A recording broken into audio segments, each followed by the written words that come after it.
नमो गुरुभ्यो गुणगुरुभ्या साधुक्रिया साधुवा शीलप्राभरणा गुणप्रहरणाश्चन्द्रार्कते ज्योतिका मोक्षद्वारकपाटपाटनभटा पीनन्तु मां साधुवा गुरुवः पाञ्चुनो नित्यं ज्ञानदर्शननायकाः चारितारणो गम्भीरा मोक्षमार्गोपदेशका दिशाई भन्त्यायि भक्तिकाओ सको को तो सालोचिम समनान समदन समचरिजुतानं पंचविहाचारणं आर्याणं आयरादिसुदनानोपदेशानं वध्यायानं तिरुनुपानन्दयानं सवसाहुनं सयानिचुकालमञ्चे में पूजे में वन्दामि नमन्सामि दुःखो को कम्मखो वैलाओ सुगैगमनं समायमनं जिन्मुन सम्पत्तियो नमः श्रीवर्धमानाय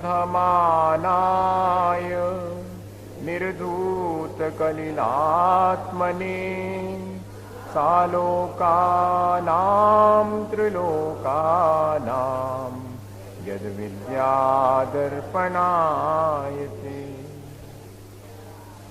बोले भगवान महावीर स्वामी की, आचार्य कुंद कुंद स्वामी की, आचार्य समंतभद्र स्वामी की, आचार्य गुरु विद्यासागर मुनि महाराज की।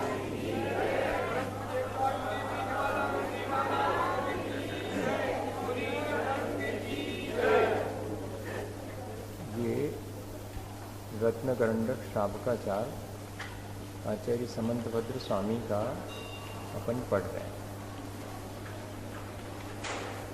जीवन में धर्म की शुरुआत कैसे हो, ये पिछले दिनों से हम लगातार कोशिश कर रहे हैं समझने, और हमने ये समझा है कि जीवन में धर्म की शुरुआत परिणामों की निर्मलता और दृष्टि की निर्मलता से हो।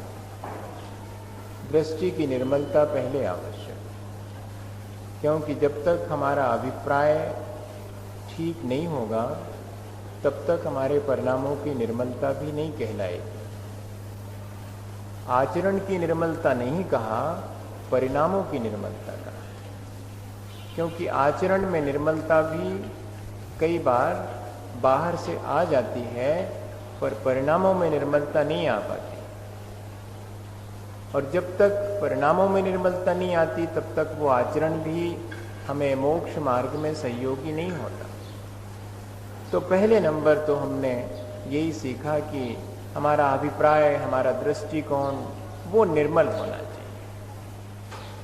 और दृष्टि की निर्मलता कैसे आएगी?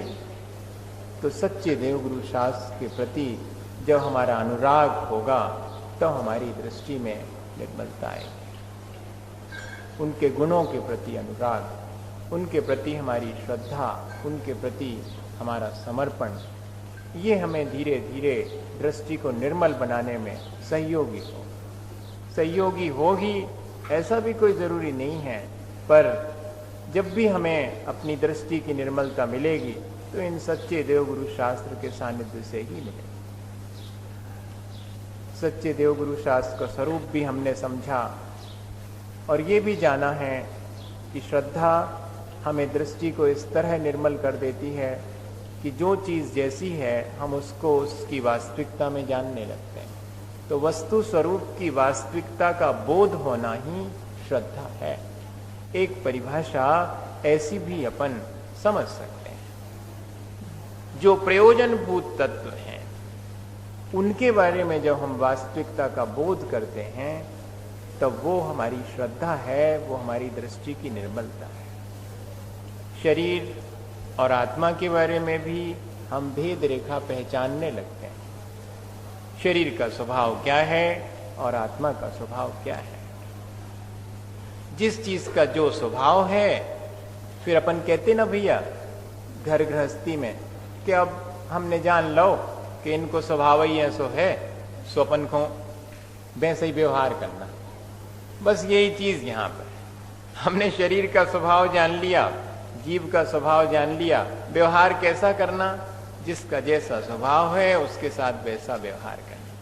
शाश्वत को शाश्वत की तरह संभालना, और जो शाश्वत नहीं है उसकी संभाल में ज्यादा समय बर्बाद नहीं करना और उसकी टूट फूट में दुखी भी नहीं होना। यही तो दृष्टि की निर्मलता है। क्योंकि जो नश्वर है, जो टूट जाने वाला है, उसकी संभाल करने से कोई ज्यादा लाभ नहीं होने वाला, और उसके टूट फूट जाने से हम दुखी हों, इससे भी हमें कुछ मिलने वाला नहीं। ऐसा विचार करके इस शरीर और शरीर के लिए जो मदद करने वाले बाह्य और नो कर्म हैं, उनके प्रति भी हमारे मन में एक दृष्टि स्पष्ट हो जानी चाहिए। ये चीजें नष्ट होने वाली हैं, इनको मुझे ज्यादा नहीं समझना, और मैं जो उसके भीतर नहीं नष्ट होने वाला बैठा हूं, उसकी मुझे रोज खबर लेते रहना है। जितनी अधिक शरीर की खबर लेते हैं, उससे ज्यादा खबर अपने भी इस शरीर के भीतर बैठे हुए व्यक्ति की लेनी चाहिए। जैसे कोई रथ चलाता हो, तो उसमें रथ में जो बैठा हुआ है वो ज्यादा कीमती है या कि रथ ज्यादा कीमती? तो लगता तो यही है कि इतना सुंदर रथ हमने बनवाया है तो रथ ज्यादा कीमती है। कहते नहीं, रथ में बैठने वाला कीमती है, रथी कीमती है। और इसी तरह हमारा शरीर तो रथ के समान है, और उसमें बैठे हुए हम वो रथी के समान है। लेकिन इस रथ का कोई ना कोई तो सारथ्य करेगा, कोई ना कोई इसका सारथी होगा। कौन होगा सारथी? यहां तो हर आत्मा के पास शरीर है और वो स्वयं आत्मा भी है और चल रहा है जीवन। तो क्या अकेले रथ में बैठ जाने से रथी के और यात्रा शुरू हो जाती? कहते नहीं, एक सारथी भी होना चाहिए। जो सारथी बलगाएं पकड़े हुए है, घोड़ों को संभाले हुए है, वो सारथी है। वो कौन हो सकता है? वो उस आत्मा का अपना विवेक है। सब बैठ जाते हैं रथ में यात्रा करने के लिए, यात्रा भी शुरू हो जाती है, लेकिन कौन उसे संभालेगा रथ के लिए? तो रथ को संभालने वाला तो सारथी कौन है? वो विवेक है। हमारा अपना विवेक ही हमारे जीवन का सारथ्य करेगा, हमें मोक्ष मार्ग पर ले जाएगा। वो विवेक कैसे आता है? वो विवेक तो दृष्टि की निर्मलता का नाम है। हम ठीक ठीक पहचानने लगे हैं क्या धर्म है, क्या अधर्म है, क्या ग्राह्य है, क्या अग्राही है, क्या हेय है, क्या उपादेय है। ये दृष्टिकोण हमारा आ गया है। इसलिए हम अपने विवेक के माध्यम से अपने जीवन की लगाम अपने हाथ में लेंगे। उन घोड़ों की लगाम भी बलगाएं कौन है? कहते इंद्रियां और मन। इंद्रियों और मन की बलगाओं को जिस विवेक के द्वारा अपने हाथ में हमने ले लिया है, तभी हम अपनी पूरी यात्रा मोक्ष मार्ग की इस शरीर के माध्यम से कर पाएंगे। शरीर को उतना ही संभालना है कि ये ठीक ठीक काम करता रहे, इससे अधिक नहीं। ऐसा ना हो कि हम रथ की संभाल में ही रख जाएं और जो उसमें बैठा हुआ है उसकी संभाल ही ना कर पाएं। एक बार ऐसा हुआ कि एक मित्र अपने घोड़े पर बैठकर दूसरे मित्र के घर पहुंचा, तो उस मित्र ने बहुत आवभगत करी उसकी मित्र की और उसको बिठाला कि आप बैठो। पूछा काहे से आए हो? तो बताया कि मैं अपने घोड़े पर बैठ करके आया हूं। वो मित्र को अपने बैठक में बिठाल करके वो मित्र और नीचे गया, भागा भागा घोड़े के पास और घोड़े की सेवा करने में जुट गया। यही घोड़ा तो मेरे मित्र को यहां तक लेके आया है और उसको नहला रहा है, धुला रहा है, पोंछ रहा है, घास खिला रहा है और खूब सेवा करी। घंटे भर हो गया, वो मित्र वहां बैठक में बैठा हुआ है। वो सोच रहा अब आता होगा, अब आता होगा, लेकिन जब आया नहीं तो उसने झांक के नीचे देखा तो वो तो मित्र घोड़े की सेवा में लगा था। वो गया उसके पास कि क्या करते हो?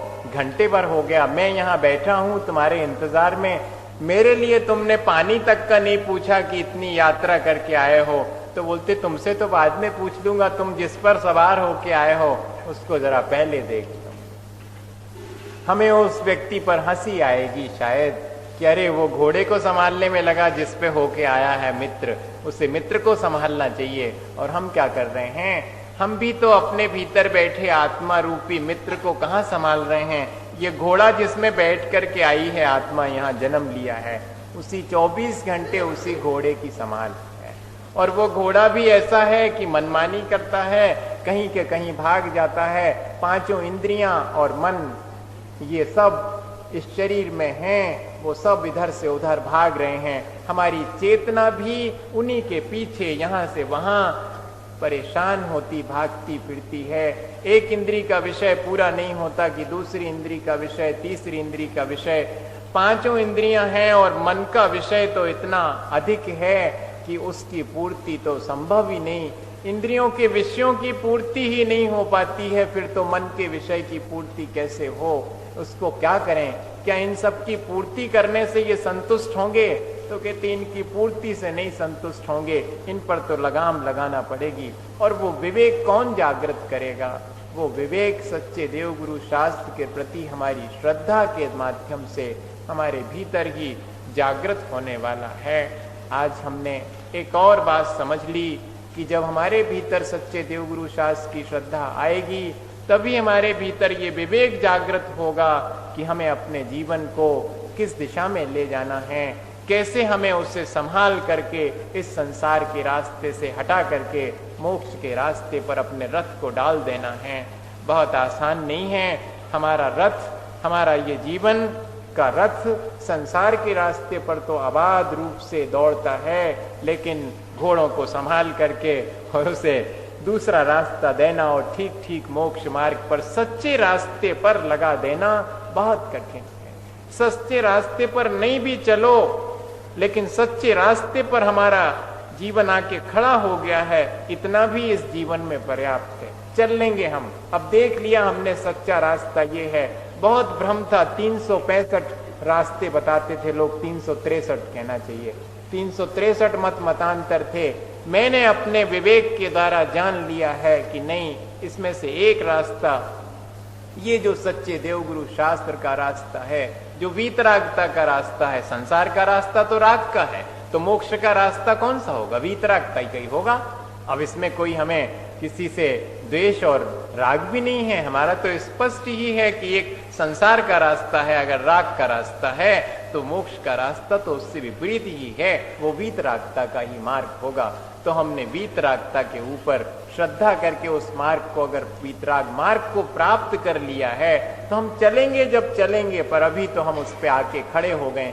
हमने अपना रथ वहां खड़ा कर दिया है। सारथी सजग है। सारथी और रथी दोनों जहां एक मेक ही हैं। यहाँ पर जीवन का सारथ्य करने के लिए कोई दूसरा नहीं चाहिए है भैया। हम ही को अपने जीवन का सारथी बनना पड़ेगा। पर वो कैसे बनेंगे?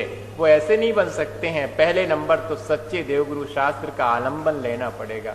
वे सारथी की जगह बैठेंगे। अब मैं अपने हिसाब से नहीं सोचूंगा, अब मैं अपनी आंखों से नहीं देखूंगा, अपने कानों से नहीं सुनूंगा, अपने मुंह से नहीं बोलूंगा। अब तो वही वचन बोलूंगा जो भगवान ने कहे हैं, अब तो वही सुनूंगा जो भगवान ने कहे हैं, वही देखूंगा जो भगवान ने देखा है।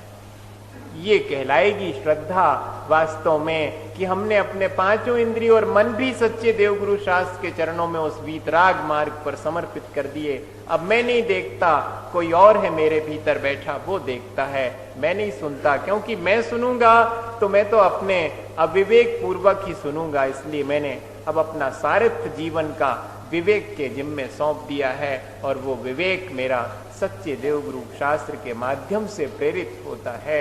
इस तरह जब हमारे दृष्टिकोण बन जाते हैं, हमारी दृष्टि ऐसी निर्मल हो जाती है, तब क्या क्या चीजें हमारे जीवन में आसान हो जाती हैं। ये देख, जिन चीजों को हम अभी तक बहुत दुर्लभ मानते थे, वे चीजें एक दृष्टि की निर्मलता जिसे प्राप्त हो जाती, उसके लिए बहुत आसान हो जाती हैं। यही तो अपन अभी इन दिनों देख रहे हैं कि जिन चीजों के पीछे संसार बहुत मेहनत करता है, जिस यश वैभव और ख्याति को पाने के लिए सारा संसार दौड़ता है, एक दृष्टि की निर्मलता वाले सम्यक दृष्टि के लिए वो यश वैभव और कीर्ति पीछे पीछे उसके भागती है, लेकिन वो उसके पीछे नहीं भागता। इतना ही फर्क है भैया। एक घटना है यहीं की खुरई की, जब सन 85 में आचार्य श्री पूरे संघ के साथ यहाँ वाचना के लिए आए थे, यहीं बीना से होकर के तो गए थे उस समय सन 85 में। तब क्या हुआ था, वहां पर कटनी वाले पंडित जी चौका लगाए थे मंगल धाम में सामने, तो पड़गाने खड़े हो जाते थे तो आचार्य श्री निकलने ही वाले थे सब आहार के लिए। उतने में एक और व्यक्ति आया, फकीर जैसा था, और उसने कहा कि हमको भी दो। तो पंडित जी ने कहा ठहर जाओ थोड़े अभी। तो उसे थोड़ा बुरा लगा और उसने कहा कि जिनके लिए तुम अभी तैयार खड़े हो उनके जैसे ही तो मैं भी साधु हूं। तो उन्होंने कहा मैंने कहा ना तुम थोड़ा ठहर जाओ, अभी मना तो किया नहीं, थोड़ा ठहरने के लिए कहा। ठहर गया वो कि देखें क्या करते हैं। आचार्य श्री निकले, सब साधु निकले, ठीक है, सब सामने से निकल गए, कोई आया नहीं पड़गाने के लिए, सब हो गया, सबके हार ठीक होने लगे। फिर इतने में तो लग गए 15-20 मिनट। तो फिर उसके बाद हाँ बोल क्या चाहिए, ऐसा पंडित जी ने पूछा। तो उसने कहा कि क्या चाहिए, पहले तो मुझे इस बात का जवाब दो कि मैं तुमसे मांग रहा हूं और मुझे तो तुमने एक तरफ कर दिया, और वे जो तुम्हारी तरफ देख तक नहीं रहे उनके लिए तुम आत्रो आत्रो कर रहे, बुला रहे उनके लिए। हाँ, तो उसने हम में और उनमें क्या फर्क है? तो कहते बहुत बड़ा फर्क है। पंडित जी बोले क्या फर्क है? कहते कि फर्क ये है कि तुम तो हो रोटी के पीछे और उनके पीछे है रोटी, जो फर्क है। तुम रोटी के पीछे, संसार की थोड़े से चीजों के पीछे तुम भाग रहे हो, और वो उनके पीछे पूरी संपदा है, लेकिन वे पीछे मुड़ के भी नहीं देख रहे हैं। वे मांग तो रहे ही नहीं है, अगर पीछे भी है तो मुड़ के नहीं देख रहे हैं। यही फर्क है। राग मार्ग में और वीतराग मार्ग में फर्क अगर करना चाहो तो यही फर्क है कि रागी व्यक्ति तो संसार की तरफ भागता है और वीतरागी के पीछे सारा संसार भागता है, लेकिन इसके बाद भी वो हाथ में नहीं आता, पकड़ाई में नहीं आता। वो कहता है कि मुझे रास्ता मिल गया, अब मैं भटकूंगा नहीं, मैंने एक अपना वीतराग मार्ग चुन लिया है। यही स्थिति एक सम्यक दृष्टि की है भैया। वीतरागता के प्रति अभी श्रद्धा भर हुई है, वीतराग मार्ग नहीं मिला है, सिर्फ श्रद्धा हो गई है, तब भी जो है संसार की सारी संपदा उसके चरणों में बिखर जाती है और देवलोक भी उसके लिए आतुर हो जाता है। आज अपन देखते हैं कि ऐसा सम्यक दृष्टि देवों का वैभव पाकर के भी उससे अलिप्त रहता है। एक सम्यक दृष्टि देवलोक में पहुंच करके भी वहां की संपदा में रंजायमान नहीं होता है। ये चीज समझने की है। उसे चाहिए नहीं था, मिल गया है।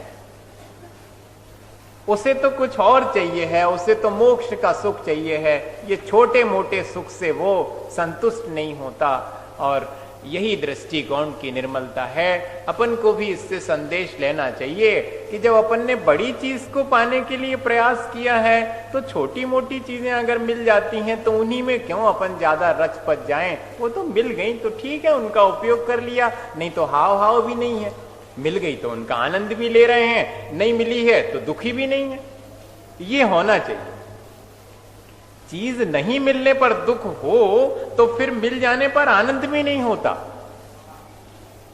अगर मिल जाने के बाद आनंद लेना है तो उसके खो जाने पर दुखी नहीं होना। मिल गई है तो भी आनंदित है, नहीं मिली है तो भी आनंदित हैं। आनंद तो चीज में नहीं है, वो मेरी अपनी दृष्टिकोण में है, मेरी अपनी मान्यता में है। और मैंने एक बार ये तय कर लिया है कि मुझे अपने भीतर इन बाह्य चीजों के द्वारा सुख और दुख नहीं निकालना है। तो इतनी निर्मल दृष्टि हो गई तो फिर हम अगर बाह्य चीजें पा भी लेंगे तब भी कोई खास हमें हर्ष होने वाला नहीं। ये कहते हैं कि स्वर्ग में उत्पन्न होता है। पहले तो कह दिया कि स्वर्ग और नरक से आकर के अगर मनुष्यों में उत्पन्न होता है तो ओजस तेजो विद्या वीर यशो वृद्धि विजय विभव सनाता महाकुला महार्था मानव तिलका भवंती दर्शन पूता। जो दर्शन से युक्त है, पवित्र है, ऐसा व्यक्ति क्या क्या प्राप्त करता है? ओज, तेज, वीर, यश, वृद्धि, वैभव, इन सब से युक्त होकर के महान कुल में और महान महाकुला महार्था और महान अर्थ को अर्थात मोक्ष पुरुषार्थ को भी प्राप्त कर लेता है। आज कहते हैं कि अब इसके बाद वो जाएगा तो कहां जाएगा? सम्यक दृष्टि स्वर्गों में जाएगा। और वहां से च्युत होके आएगा तो कहां आएगा? चक्रवर्ती होएगा। चक्रवर्ती होकर के फिर कौन सा चक्रवर्तित्व प्राप्त करेगा? फिर तो तीनों लोकों का चक्रवर्तित्व प्राप्त करेगा। 6 खंड का चक्रवर्ती तो चक्रवर्ती होता, तीनों लोकों का चक्रवर्ती कौन है? तीर्थंकर है। कहते तीर्थंकर पद भी प्राप्त कर लेता क्रम क्रम से। ये बताते हैं कि अब स्वर्गों में जाकर के वो कौन सा वैभव प्राप्त करता। लेकिन एक चीज ध्यान रखना कि ये कोई लालच नहीं दे रहे कि तुम्हें स्वर्गों का सुख मिलेगा। स्वर्गों के सुख की लालच की वजह से सच्चे देवगुरु शास्त्र के पास आए, ऐसा नहीं समझना, वरना तो फिर हमारा अभिप्राय ही गड़बड़ हो गया। हम उस अभिप्राय से नहीं, हम तो वीतरागता के अभिप्राय से आए हुए हैं सच्चे देवगुरु शास्त्र के चरणों में, फिर ये चीजें हमें मिल जाती हैं। मैं तो सोचता हूं कि वीतरागता पाने के लिए पहले चारों तरफ राग और फैला दिया जाता कि अब देखें परीक्षा है तुम्हारी।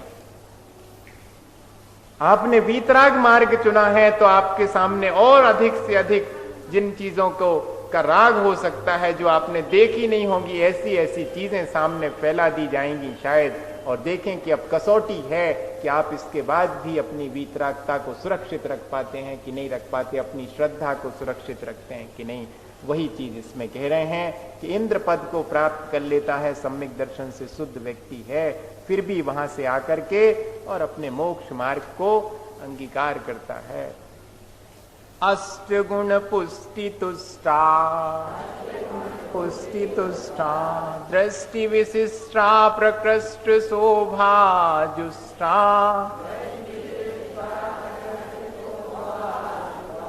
अमराप्सरसां परिषदी, चिरं रमन्ते जिनेन्द्र भक्ता स्वर्गे,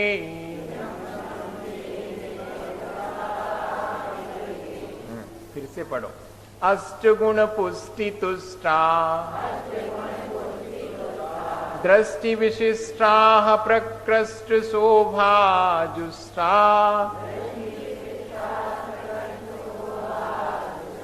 अमराप्सरसां परिषदी, चिरं रमन्ते जिनेन्द्र भक्ता स्वर्गे।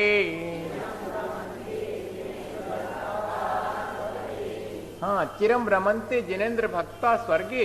जो जिनेन्द्र भगवान का भक्त है, जिसको सच्चे देवगुरु शास्त्र पर श्रद्धा होने से निर्मल दृष्टि प्राप्त हो गई है, वो चिरकाल तक स्वर्ग में सुख भोगता है। कैसे?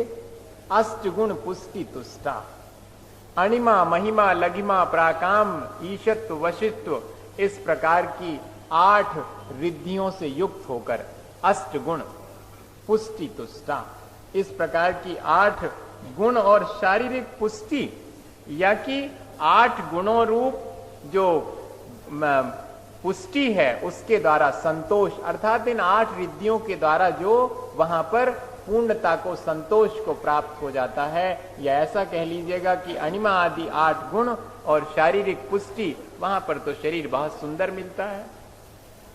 स्वर्ग में तो समचतुरस संस्थान रहेगा और सब पूरे ऑर्नामेंटेशन, जितना भी सौंदर्य हो सकता है उस सब के साथ वो एक अंतर मुहूर्त के अंदर उपवास शैया पर और बिल्कुल कुमार अवस्था में उतने में जन्म ले लेता है। वहां का शरीर रोग शोक व्याधि से रहित होता है, शारीरिक कोई कष्ट नहीं है। अगर वहां कष्ट है तो मानसिक कष्ट हो सकता है कि दूसरे की समृद्धि देख करके नित झूरे, मिथ्या दृष्टि होगा तो दूसरे की समृद्धि देख करके, देवों में भी पहुंच गए हैं, वहां पर भी दूसरे को इतना एनलाइटेड क्यों है, इतना अच्छा शरीर कैसे मिला इसको, हमारा कम क्यों है, हमारे पास ज्यादा प्रकाशित, वहां दैदीप्यमान शरीर होता है तो किसी की कम आभा होती, किसी की ज्यादा होती, तो कंपेयर करते हैं तो उसे दुख पहुंचता है। बस एक ही मानसिक क्लेश है। तो कह रहे हैं कि शारीरिक रूप से तो बिल्कुल संतुष्ट है और अणिमा इत्यादि 8 प्रकार की रिद्धियां भी वहां पर प्राप्त हो जाती हैं सम्यक दृष्टि के लिए विशेष रूप से। और प्रकृष्ट शोभा जुष्टा, और भारी शोभा है। शोभा कैसी भैया? कि अपन को जाने तो एक ही गाड़ी में है, मनो 8 गाड़ी आगे निकल गई और अपनी फिर निकली और फिर पीछे 8-10 और हैं, जा शोभा है।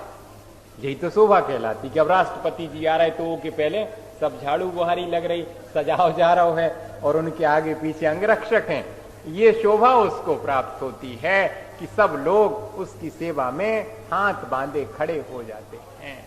जिसने भगवान की सेवा करी है उसकी सेवा में कौन तत्पर नहीं होगा, बहुत सीधी सी चीज है।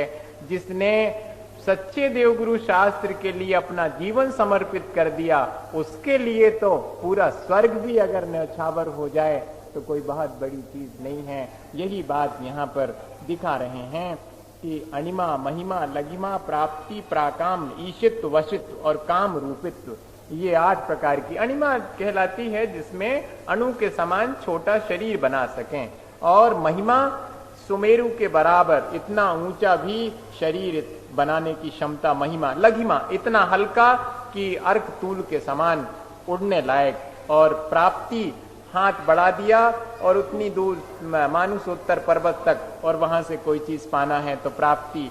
प्राकाम, प्राकाम में कहलाता है कि जल में थल के समान और थल में जल के समान चलने की क्षमता प्राप्त हो जाती है। ईशित्व सबके ऊपर अपना प्रभुता जमाने के लिए, और वशित्व सबको अपने वश में रखने की क्षमता, और काम रूपित्व जैसा चाहो वैसा रूप बनाने की क्षमता। ऐसी 8 प्रकार की रिद्धियां वहां पर प्राप्त हो जाती हैं। 8 प्रकार के गुणों से वो युक्त होता है, और शारीरिक सुख तो है ही, और बाह्य में जितनी शोभा हो सकती है इंद्र की, वो कल ही हम लोग पढ़ रहे थे कि एक देव, सामान्य देव के लिए भी 32 देवांगनाएं उसकी सेवा के लिए नौकर चाकर की तरह हैं। क्यों है ये प्राप्त हो गई? क्योंकि चाहा नहीं था इसलिए प्राप्त हो गई। चाहते तो एक उन्हें मिलती, और नहीं चाहिए हैं तो एक के लिए 32 हैं सेवा करने के लिए। यहां आदमी दूसरे से सेवा लेना चाहता है, और वहां पर व्यक्ति सेवा नहीं लेना चाहता, तब भी उसकी सेवा में सब तत्पर हैं। सच्चे देवगुरु शास्त्र की सेवा जिसने की है वो सबसे सेवा प्राप्त ही करता। यहां पर भी देख लो, अपन अब छोटे गांव में ज्यादा है, बड़े शहर जितने हो, इसको बहुत बड़ा शहर नहीं मान रहा हूं, बड़े शहर में तो जो है बिल्कुल कहो पूछे ही न को, और छोटे छोटे गांव में आप देखते हैं अगर कोई नया व्यक्ति मंदिर में आ गया तो और दर्शन करने वाले क्या देखेंगे, भैया ये नए हैं, देखो अच्छी खूब ठाट बाट से पूजा कर रहे हैं, अपन थोड़े रुक जाओ, पूछ लें अपन के कौन के ते आए, ने आए हो तो हमारे चलियो भोजनों हैं। क्यों? ये साधर्मी मालूम पड़ता है, इतनी ठाट बाट से भगवान की पूजा कर रहा, सच्चे देवगुरु शास्त्र के प्रति श्रद्धा है, तो अपन उसकी सेवा के लिए तत्पर हो जाते हैं। आचार्य श्री बताते हैं कि जब वो 2 दिन की यात्रा करके और वहां पहुंचे थे अजमेर, तब वहां पर विद्या कुमार जी जो सेठी थे उनके पास पहुंचे और कहा कि मैं तो आचार्य ज्ञान सागर जी महाराज से मिलने अपने शहर से, गांव से 2 दिन उपवास करके और यहाँ पहुंचा हूं। तो कहते हैं कि वो इतने बड़े ब्रह्मचारी जी और उनकी सेवा में आचार्य श्री जब ब्रह्मचर्य अवस्था में थे तब उनकी सेवा में लग गए थे। वो सुनाते हैं कि आज भी मुझे आश्चर्य होता, फिर बाद में पूछा कि आप मेरा इतना सम्मान क्यों कर रहे हैं? इसलिए कर रहे हैं क्योंकि तुम आचार्य महाराज के पास में, ज्ञान सागर जी महाराज के पास, उनसे तुम व्रत इत्यादि लेने आए हो, इसलिए तो तुम्हारी सेवा के योग्य है। और तुम्हारी इतनी श्रद्धा और भक्ति कि 2 दिन तक जिनेंद्र भगवान का दर्शन नहीं मिला तो तुमने भोजन नहीं किया, अरे तब तो फिर मैं जरूर तुम्हारी सेवा करूंगा। ये क्या चीज है? हम जिनेंद्र भगवान के भक्त हैं तो पूरा संसार हमारे चरणों में है, और हम तो अगर जिनेंद्र भगवान के चरणों में हम नहीं हैं और दुनिया भर को अपने चरणों में डालना चाहें तो ये संभव नहीं है। जो जिनेंद्र भगवान के चरणों में अपने को सौंप देता है, जो उनके प्रति अपनी श्रद्धा करता है, उसके चरणों में तो संसार का सारा वैभव, इसी तरह जैसे बता रहे हैं कि सारी रिद्धि सिद्धियां भी वहां प्राप्त हो जाती, अत्यंत शोभा से युक्त होकर कि चिरम रवंते, चिरकाल तक। अगर सर्वार सिद्धि में पहुंच गए हैं, कौन पहुंच सकता सर्वार सिद्धि में? जिसने महामृत अंगीकार किए होंगे सच्चे देव रत्नत्रय के साथ जिसने, तो वहां जाके और सम्यक दर्शन भी प्राप्त करते हो। 33 सागर तक की आयु तक सर्वार सिद्धि के सुख तो भोगते ही हैं, लेकिन रोज ऐसी ऐसी चर्चा करते हैं ये कोई नहीं बताता। स्वर्गों के सुखों हे कहना तो आसान है, हम भी कहते कि हो स्वर्गों के सुख नहीं चाहिए अपन को, लेकिन वहां और क्या मिलता है ये तो देखो। सम्यक दृष्टि वहां पहुंच करके और 33 सागर की आयु पर्यंत रोज रोज ऐसी चर्चा करता कि जो आज धर्म की चर्चा करी वो कल नहीं, कल और नई, कल और नई। द्वादशांग के पाठी होते हैं वहां पर। इंद्र इत्यादि उनकी सभा में तत्व चर्चा चलती रहती, 33 सागर पर्यंत तत्व चर्चा। और वहां से सीधे आते हैं और मनुष्य बन के मुनि भय शिव जावे और फिर मोक्ष चले जाते हैं। ऐसा वो पद है। बीच में असल में थोड़ी देर रुकना पड़ा, वैसे तो सीधा ही जाना था, पर क्या करें वो जंक्शन है आपका बीना, तो वहां पर जरा देर रुक गए। तो हमने कहा महाराज के दर्शन भी कर आए, फिर अगली गाड़ी मिलने वाली है। वेटिंग रूम में थोड़ी देर रुक रहे हैं, वैसे हम स्टेशन पर रुकने वाले नहीं हैं, हमें तो अपने घर जाना है। ऐसी भावना रखने वाला व्यक्ति स्टेशन की तरह स्वर्ग में रुकता है कि मुझे तो यहाँ दूसरी गाड़ी पकड़नी है, उसके बाद मैं अपने घर पहुंचूंगा। मेरा घर तो जहाँ सच्चे देवगुरु शास्त्र ने बताया है वही है, वो मेरा आत्म सुख, वो मोक्ष ही मेरा सच्चा स्थान है। ऐसा विचार करते हैं। और क्या प्राप्त करता है, एक श्लोक और अपन देख लें, क्योंकि फिर कल जो है एक श्लोक नहीं हो पाएगा। कल तो अपन ठाट बाट से रक्षाबंधन मनाएंगे। अकंपनाचारी इत्यादि 700 मुनि महाराज जी के ऊपर उपसर्ग टलने वाला दिन है। और कल एक और चीज क्षुल्लक जी ने सुबह ही आके बताया कि कल तो श्रेयांसनाथ भगवान का निर्वाण भी है। तो अब निर्वाण लाडू यहाँ बार बार तो बनेंगी नहीं, तो अब क्या करेंगे? आप लेकर के आएंगे। कल मैं देखूंगा कि कौन कौन अपने साथ निर्वाण लाडू भी लेके आ रहा है। और अकंपनाचारी के लिए जो है रक्षा सूत्र कि हम संकल्पित होंगे कल कि हम अपने सच्चे देवगुरु शास्त्र की रक्षा। देर सवेर कभी भी साधर्मी के प्रति वात्सल्य तो जो है हृदय से उमड़ना चाहिए, बिना कहे उमड़ना चाहिए। ये कल उसी का वात्सल्य का पर्व है। तो आज अपन एक और श्लोक पढ़ते हैं और समझते हैं कि कैसे हमारे अंदर अगर ये दृष्टि आ गई तो फिर तो सब आसान हो ही जाता है। वहां से आकर के फिर स्वर्गों से चक्रवर्ती पने को प्राप्त होता। कैसे? नौ निधि सप्तद्वय रथ। हाँ, रथ तक पढ़ना है। नाधीशा सर्वभूमिपतयश्चक्रम, नाधीशा सर्वभूमिपतयश्चक्रम वर्तयितुं प्रभवन्ति। स्पष्टदृशः क्षत्रमौलिशेखर चरणा, क्षत्रमौलिशेखर चरणा नवनिधि सप्तद्वैरथ, सप्तद्वैरथ नाधीसा सर्वभूमिपतयश्चक्रम, नाधीसा सर्वभूमिपतयश्चक्रम वर्तयितुं प्रभवन्तु, प्रभवन्ति। स्पष्टदृशः क्षत्रमौलिशेखर चरणा, क्षत्रमौलिशेखर चरणा। थोड़ा सा कठिन है पर आप बार बार अभ्यास करेंगे तब आएगा।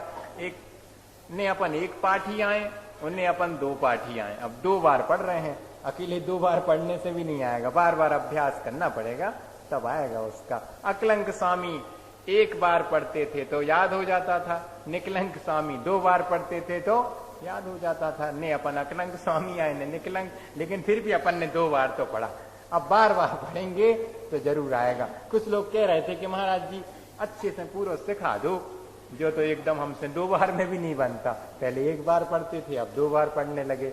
फिर भी आप घर में अभ्यास करें और अलग किसी समय में, क्योंकि इसमें इतना बार बार कितनी बार करेंगे अपन। तो आप एक बार उच्चारण अपने कर लें, फिर सुना दें कहीं भी उसको, तो स्पष्ट हो जाएगा। ये सीख लेना चाहिए। तत्वार्थ सूत्र जी जैसे पढ़ना सीखते हैं, ऐसे मैं सोचता हूँ रत्कन शाब्काचार्य भी अपने को पढ़ना सीख लेना चाहिए और इसके अर्थ भी आना चाहिए। रोज एक श्लोक का अर्थ करो भैया, 150 दिन में 150 श्लोक, और फिर एक बार रिपीट कर लिया, हो गया साल भर के लिए बढ़िया। रत्नत्रय के लिए सबसे श्रेष्ठ सम्यक दर्शन ज्ञान चारित्र का एकदम संतुलित वर्णन श्रावक के लिए भी और साधक के लिए भी, दोनों के लिए ये है। क्या कहते हैं? 9 निधि सप्तद्वय रत्न। सप्तद्वय मतलब 7 दूनी 14। तो अपन को मालूम है कि 9 निधियां और 14 रत्न, ये किसके होते हैं?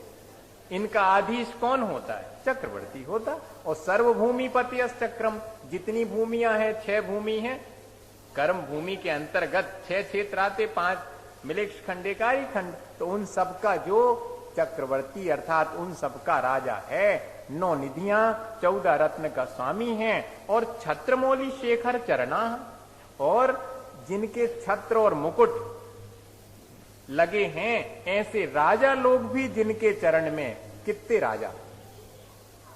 32,000 हैं। इतने राजा भी जिनकी सेवा में हैं, ऐसे चक्रवर्ती बने को प्राप्त होकर के चक्र रत्न को प्रवर्तित करता है। चक्रम वर्तेतु, कहते चक्र रत्न को प्रवर्तित करता है। जहां जहां से 1000 देवों के द्वारा सेवित वो चक्र निकल जाता है, वहां सारे राजा आकर के और उस चक्रवर्ती का अधिपतित्व स्वीकार कर लेते हैं। ऐसा पद भी कैसे मिला? बनना तो सब चाहते चक्रवर्ती भैया, मनो पहले 3 लोक के नाथ के चरणों में अपने को सौंपो, जब जाकर के चक्रवर्ती बना। वो भी एक उत्सर्पणी अवसर्पणी में 12 लोगों को मौका मिलने वाला है, यहाँ पर 12 चक्रवर्ती होते हैं। हाँ, ये बात अलग है कि विदेश क्षेत्र में तो हर तीर्थंकर के समय में तीर्थंकर हमेशा है, वहां चक्रवर्ती भी जो है अधिक मात्रा में होते। कितनी संख्या होती है ये एकदम एग्जैक्ट तो मैं नहीं बता पाऊंगा चक्रवर्ती की संख्या वहां पर, जैसे 160 तीर्थंकर होते विदेश क्षेत्र में, ऐसे चक्रवर्ती की भी संख्या है वहां पर, अधिक होते हैं यहाँ की अपेक्षा। पर फिर भी गिनती के ही तो हैं। ये पद भी जो है वो विशिष्ट व्यक्ति को ही प्राप्त होता, और इस पद को जो है मांग करके प्राप्त नहीं किया जा सकता। नारायण प्रति नारायण का पद तो मांग के प्राप्त होता है, निदान से। चक्रवर्ती तीर्थंकर बलदेव के पद ये निदान से नहीं प्राप्त होते, ये तो भगवान की भक्ति से ही प्राप्त होते हैं। तो जिस स्पष्ट दृष्टा अर्थात जिसकी दृष्टि निर्मल है, ऐसा निर्मल दृष्टि को धारण करने वाला सम्यक दृष्टि 9 निधियां और 14 रत्नों का स्वामी होता है।